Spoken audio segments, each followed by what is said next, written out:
Hello guys, কি অবস্থা সবার? গতকাল 22 তারিখে 22 আগস্ট চলে গিয়েছিলাম রাজধানী ঢাকার খিলগাঁও বাফেট কিংডমে। খিলগাঁওতে নতুন একটা বাফেট চালু হয়েছে, একবারে ব্র্যান্ড নিউ বাফেট। খিলগাঁওতে আগে কখনো বাফেট ছিল না, এই প্রথম বাফেট শুরু হয়েছে। সেখানে আগের থেকেই তাদের সাথে কন্ট্যাক্ট করে অ্যাডভান্স বুকিং করে যেতে হয়, বিকজ তাদের সিটিং অ্যারেঞ্জমেন্টটা মোটামুটি তেমন একটা না, ধরেন 50 সামথিং সিটিং অ্যারেঞ্জমেন্টস। বাট তাদের লাঞ্চে থাকে 70+ আইটেম, অ্যান্ড ডিনারে থাকে 85+ আইটেম থাকে।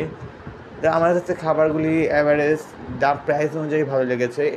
লাঞ্চে পড়ে 750, 750 থাকে লাঞ্চে, আর ডিনারে 850। আশা করি খাবারগুলি আমার ভালো লাগছে। গতকালকে চলে গিয়েছিলাম খিলগাঁও বাফেট নামে। তো খাবারগুলি আপনার আশা করি সবারই আপনারও ভালো লাগবে ইনশাল্লাহ।